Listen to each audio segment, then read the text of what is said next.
Oh, hello, hello. Play is the thing you're going to be watching today. We'll be talking with Jim, my friend Jim Thurman. And I'm so happy I was able to get him on this chair. We were trying for several months, and here we are. Never say never. Right. When you try and try again. So, hello, Jim. Well, hello, Judy. I'm very pleased to be here. All the way from England. Well, many years ago, yes. I love your accent. Well, thank you. And you mean you didn't come from England just to be on my show? Hardly.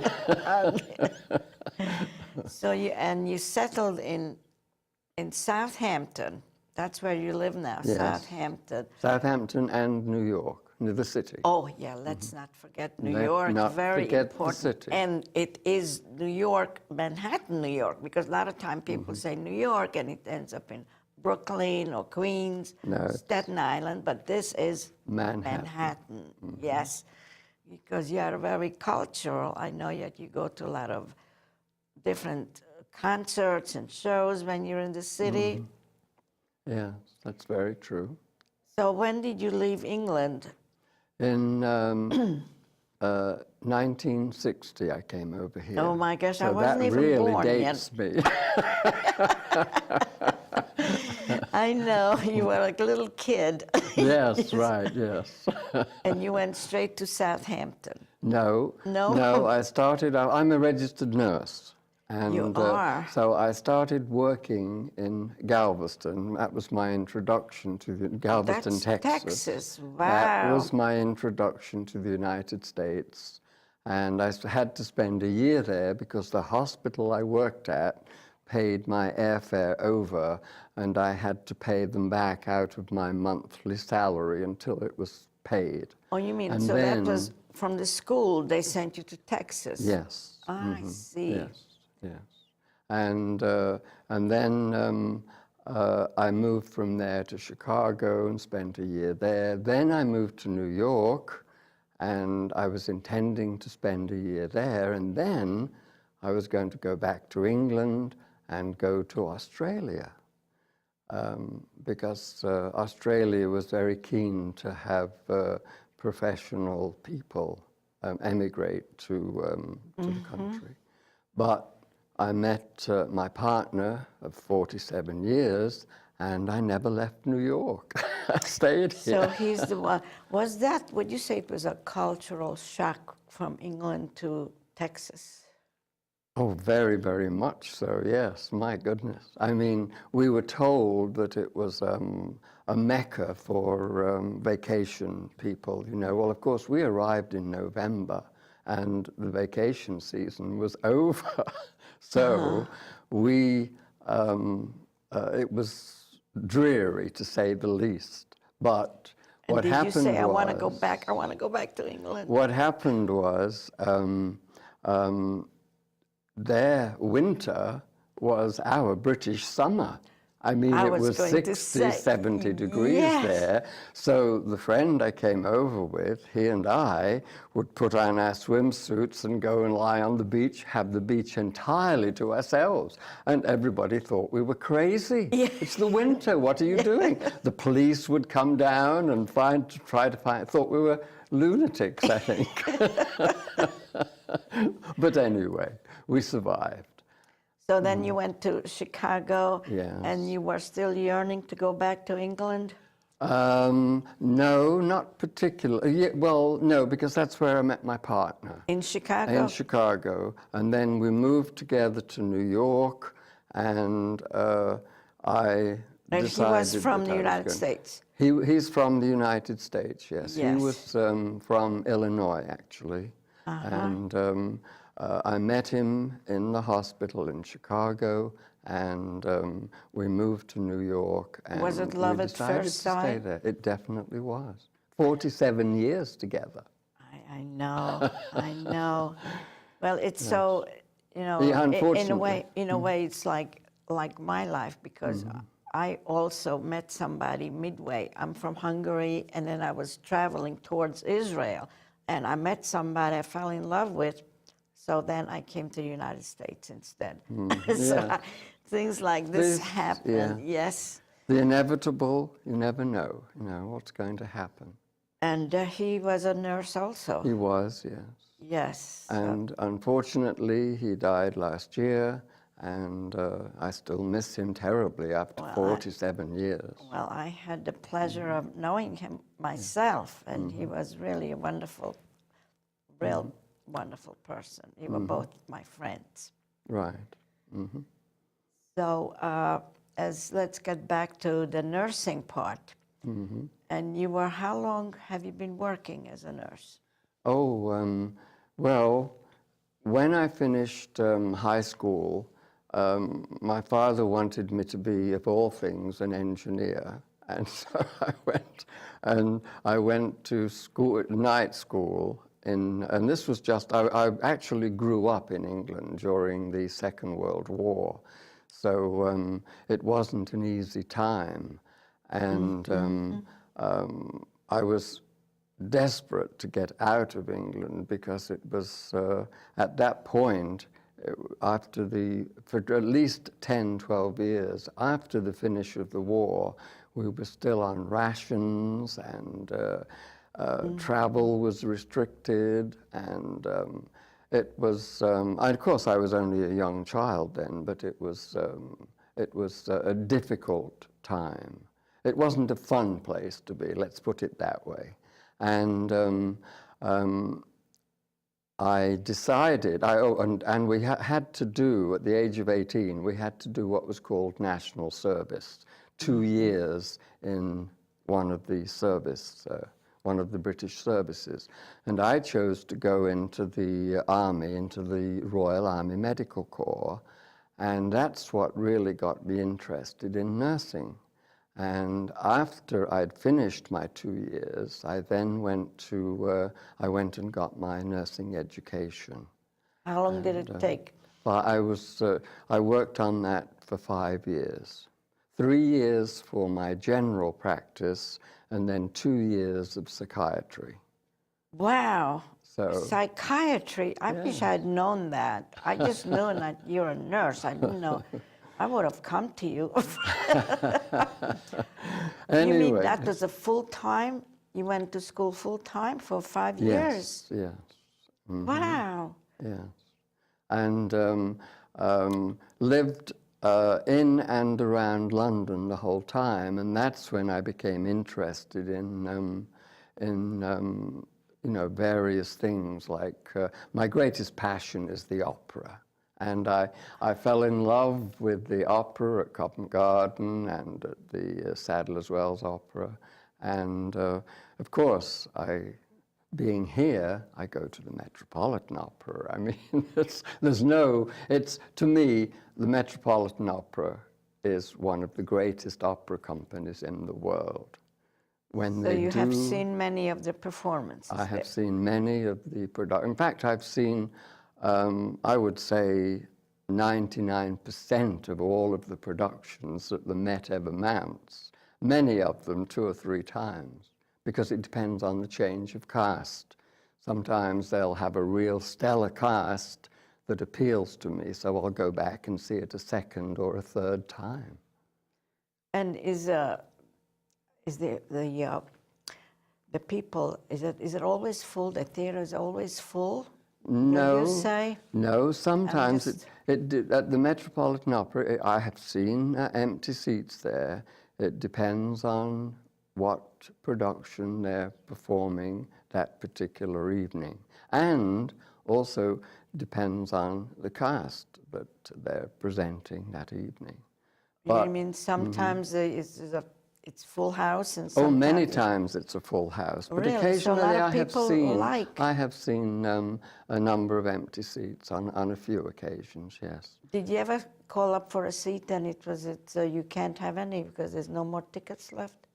No, because I subscribe at the beginning of the season and get my seats ahead. And so I am rarely disappointed. because I can choose which performance I want to see ahead and choose the cast I want to see, so that when I go, I am really well prepared for what the entertainment I'm going to. That is really good. Do you also see Broadway shows? Yes, I do. I go to Broadway. In fact, the Broadway musical is my next big passion. Well, a musicals period is my next big passion, next to opera. I'm very fond of musicals. And so do you have a season's ticket for that too? No, that you can't get a season ticket for. That you have to go on an individual well, that's right, because they have the different... Yes. Different theatres are owned by different managements. But getting back to the opera, I would like to talk about when the Met, as I've said, when the Met does something well, they do it really, really well. And I've just seen recently, only 2 weeks ago, their current new production of Carmen. And it is without doubt one of the best productions I have seen the Met do from every aspect. The sets, the costumes, and particularly the direction. Richard Eyre, who happens to be English, did the directing, and he did an absolutely first-rate job. And it's just absolutely stupendous. And the last act, where Jose, of course, kills Carmen out of jealousy and rage, I've never ever seen it done so dramatically. It was just absolutely, as the young kids say these days, awesome. Awesome, It yes. was just incredibly beautiful.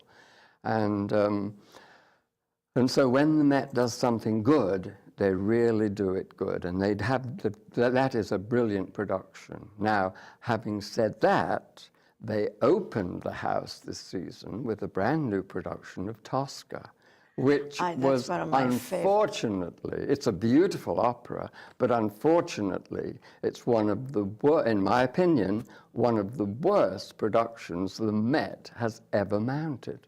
It was absolutely incredibly atrocious. Oh. No, I have to say that. I mean, it's my opinion, but everything about it, the sets, the costumes, and particularly the direction, was absolutely ludicrous. And I happened to see the first performance.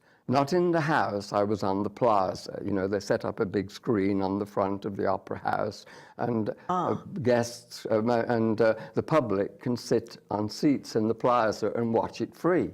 I did that, so I was there for the very first performance. And it was even sitting outside watching it on the big screen, I could tell that it was, I was not happy with it. And at the end, the people in the gallery, what I call the gallery, that's the family circle and the balcony, the true opera goers, when the director and the set designer came on, they got a loud booing. And they deserved it, in my opinion. They totally deserved it. It was a dreadful, dreadful production. They totally ruined the opera. So what happened after that? Did they fix it? No, well, I don't know. Well, let me just tell you this story. The prior production was by Franco Zeffirelli. And in my estimation, Franco Zeffirelli is one of the best opera producers around. I mean, he's very, very traditionalist, but he does magnificent work. And his 3 sets for the previous production of Tosca were beautiful, beautifully done, real traditional. I mean, when the curtain rises on the first act, you really think you're inside a cathedral. It's just beautifully done. And the last act, the Castle of San Angelo, was brilliant. Anyway, having that in mind, a few weeks later, I went to see the performance in the house. And that really turned me against this current production, because then you had the big picture. It wasn't a lot of close-ups, which they showed when you had the screen. So I was just appalled by it. And at the end, I waited for the cast was superb, by the way. The singing, the chorus, the orchestra, everything in that aspect was superb. It was just the production that was so bad. And so I waited for all the cast to take their curtain calls and so on. And then I put my hands to my mouth and I shouted, "Bring back Zeffirelli! Bring back Zeffirelli!" Well, a few people applauded. Anyway, to make a long story short, a friend of mine in New York City called me about 3 weeks ago, and she said, "You're not going to believe this, James." She always calls me James. She's very proper.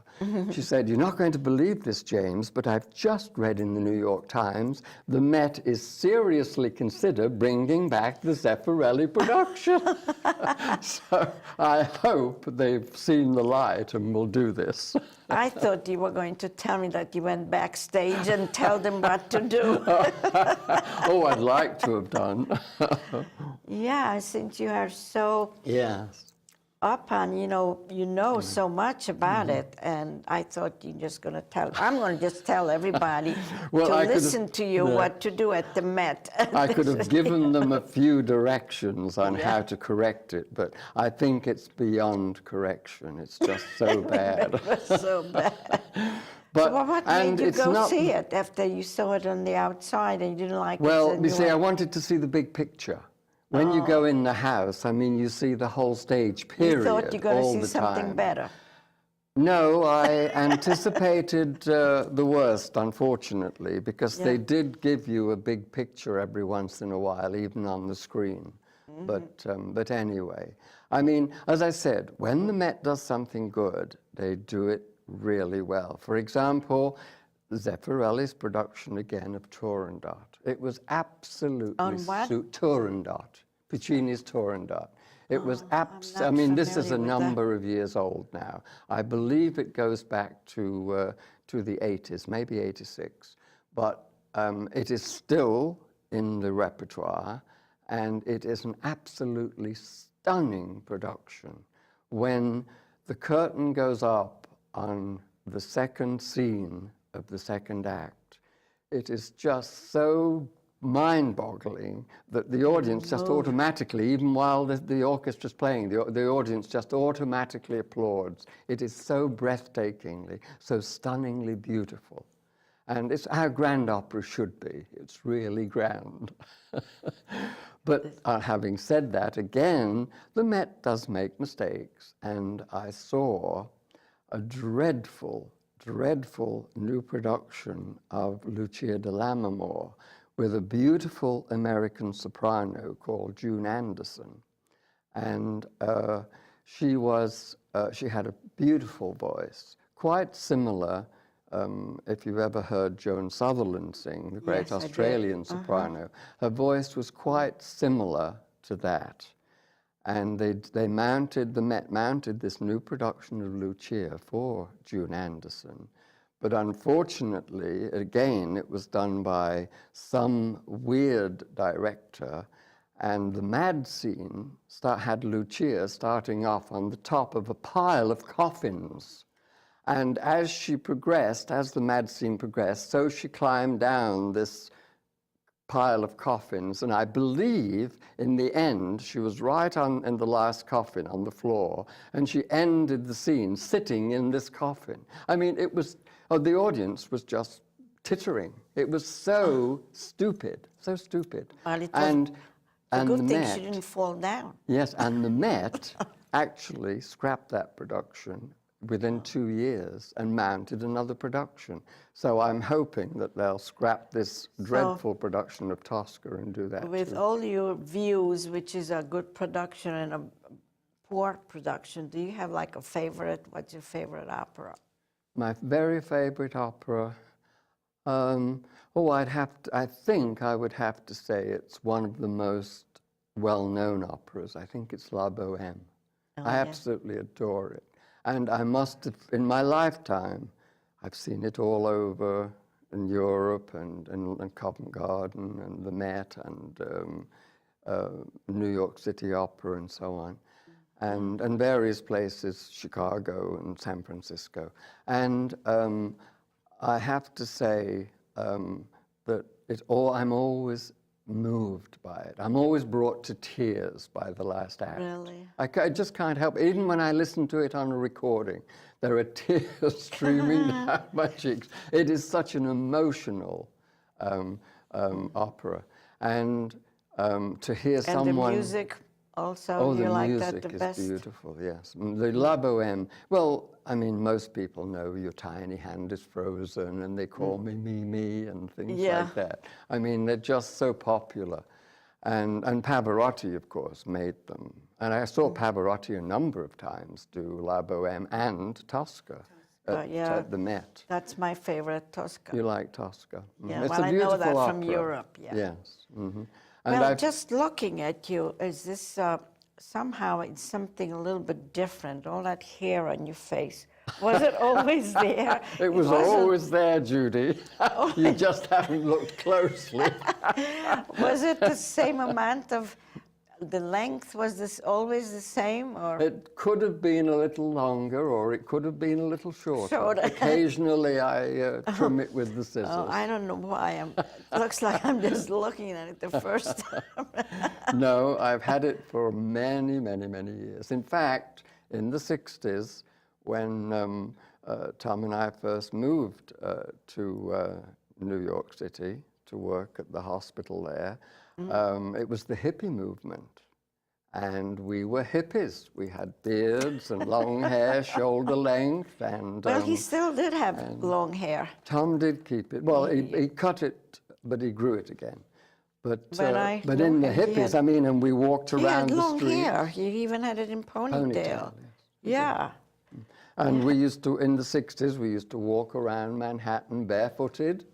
Yeah. And it was terribly difficult in the hot summer because the concrete was so hot. We had to keep running to the shady side of the street. But those days were fun. We had a marvelous time, and of course I marched in protests against the Vietnam War and carried banners and wore my peace symbol and all of that. Even did some other things, which I don't know whether I can mention on here. Well, we can't talk anything naughty. Oh, no, well, I don't think smoking pot is naughty. But everybody was doing it in those days, in the 60s. It was wide open. I mean, even the police, you could walk by on the street and the police would just be, because everybody was doing it. The police, if they'd have arrested someone, they'd have had to have arrested everyone. And we didn't talk about so many things. I know you have a beautiful garden and you love to garden. Yes. And then you still have that dog. Oh, no. No, the dog is... The dog, unfortunately, passed on. Yes. Oh, that's sad. And you also like to go out to eat in restaurants. Yeah, well, we have to do that again. We did that once a few years. Was it years ago already? My God. 2 or 3 years, I know. Was it that long? Yes, yes. I remember it well. Yes. As the song goes. And just very briefly, you could talk about the things you grow in your garden, because it's so professional and you know everything, where it goes and how to grow it. Well, so what's your favorite most of them, plant? Most of the plants I have, I deal with perennials because they're so easy to grow, and they come back, of course, year after year. You don't have to keep replacing them. Nothing I grow grows back. Well, then you must always grow annuals. But no, I have a lot of perennials, things like daisies and daylilies and ferns. I'm very into ferns. I love ferns. And I work a lot with rock. rocks, you know. Oh, Well, as you know, they grow pebbles. very well. Yes, they grow, yes, right. They keep growing because every time I see one at the side of the road, I pick it up and bring it back to my garden. Oh, that is, well, maybe I should try to grow some rocks. Nobody will step on them. It won't, Right. Mm-hmm. it doesn't matter how much it rains. But no, I do enjoy gardening. The only thing is it's very time consuming. I mean, one can spend 2-3 hours every day of the week in the summer working in the garden and still not get it finished. Well, I know when you showed it to me, instead of just staying with you, then you went here and there and you fixed this and fixed that again. It's a constant in the summer. The winter now, of course. Well, of course, I'm going to have to hire you. You're going to come over my place and fix it up, and it's going to, I want it to look like your garden. I'm going to help you with the rocks. Right, yes. Okay, you'll carry them for me. Yes. Well, I want to thank you for coming, and you're such a delightful, over? Yeah, delightful guest, and I want to thank everybody here at the studio. I want to thank myself for Why not? For sitting here and listening to me. It is the first time I ever said that, but it just felt right. Good, good. And goodbye, everybody, and thank you for watching the plays, The Thing. And we always have some delightful guests. And of course, we were talking to Jim Thurman. I didn't mention it during the show. Okay. But we mentioned that in the beginning. Yeah. And I want to thank all my underwriters, of course. I'm just full of thank yous. Good, thank you. Oh, good. And we must do it again sometime. Mm-hmm. And now I'd everybody... love to. It was fun. And now people are just going to come up to you and say, oh, I saw you on television. May I have your autograph? Making a fool of myself. No, no, don't say. You're going to love this. You're going to love this, I'm sure. And all you... And wait until I bring it to Manhattan. Together on earth, I know we'll be together in heaven. No matter where we are, no matter how far, I know our love will last for all eternity. And as I touch you and hold your hand,